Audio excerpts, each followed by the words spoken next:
ಸ್ನೇಹಿತರೆ, ನೀವು ಕೇಳಿರುವಂತಹ ಪ್ರಶ್ನೆ, ಗುರುಗಳೇ, ಹಸ್ತ ಸಾಮುದ್ರಿಕೆ ಈ ಕೈ ನೋಡಿ ಭವಿಷ್ಯವನ್ನ ಹೇಳ್ತಾರೆ.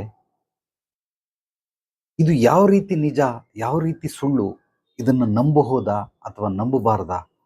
ಸ್ನೇಹಿತರೆ, ಒಂದು ಹೇಳ್ತೀನಿ ಕೇಳಿ. ನಿಮಗೆ ಯಾವುದರ ಮೇಲೆ ಬಹಳ ಅಗಾಧವಾಗಿ ನಂಬಿಕೆ ಇದೆ, ಅದು ನಂಬಿ. ಖಂಡಿತವಾಗ್ಲೂ ನಿಮ್ಮ ಅಭಿವೃದ್ಧಿ ಸಮೃದ್ಧಿಗೆ ಅದು ಸಹಾಯ ಮಾಡುತ್ತೆ. ನಿಮ್ಮ ಯಶಸ್ಸು ಕೀರ್ತಿಗೆ ಖಂಡಿತವಾಗ್ಲೂ ಅದು ಸಹಾಯ ಮಾಡುತ್ತೆ. ನೀವು ಅಂದುಕೊಂಡಂತಹ ಗುರಿ ಸಾಧನೆ ಮಾಡೋದಕ್ಕೆ ಖಂಡಿತವಾಗ್ಲೂ ಅದು ಸಹಾಯ ಮಾಡುತ್ತೆ. ಯಾವುದನ್ನ ನಿಮಗೆ ನಂಬಿಕೆ ಇಲ್ಲ ಅಥವಾ ಸಂಶಯ ಇದೆ, ಇದನ್ನು ಬಿಟ್ಬಿಡಿ, ತ್ಯಜಿಸ್ಬಿಡಿ. ನಿಮಗೆ ನಾನು ಈ ಹಸ್ತ ಸಾಮುದ್ರಿಕೆ ಅದರ ಬಗ್ಗೆ ಮಾತಾಡೋದಕ್ಕಿಂತ, ನಿಮ್ಮ ಮೇಲೆ ನಿಮಗೆ ನಂಬಿಕೆ ಇಲ್ಲ ಅಂದರೆ ನಿಮ್ಮ ಕೈ ರೇಖೆಗಳನ್ನ ನೀವು ನೋಡ್ಕೊಳ್ಳಿ. ಭಗವಂತನ ಮೇಲೆ ನಿಮಗೆ ನಂಬಿಕೆ ಇಲ್ಲ ಅಂತಂದ್ರೆ ಖಂಡಿತವಾಗ್ಲೂ ನೀವು ಕೈ ರೇಖೆಗಳನ್ನು ನೋಡ್ಕೊಳ್ಳಿ.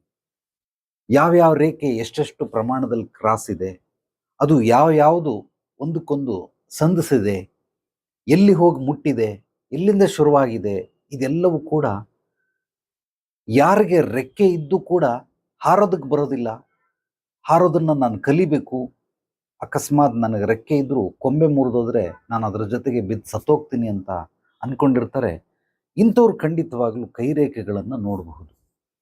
ಕೈರೇಖೆಗಳು ನಿಮ್ಮನ್ನ ನಿಜವಾಗ್ಲೂ ಬದಲಾಯಿಸುತ್ತೆ.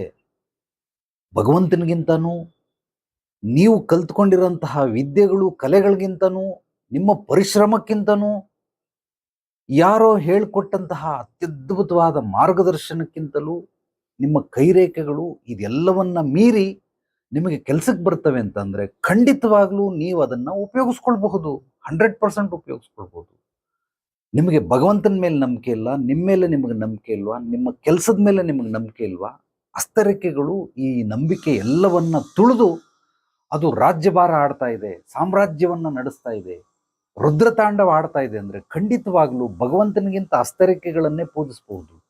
ಪೂಜಿಸಿ.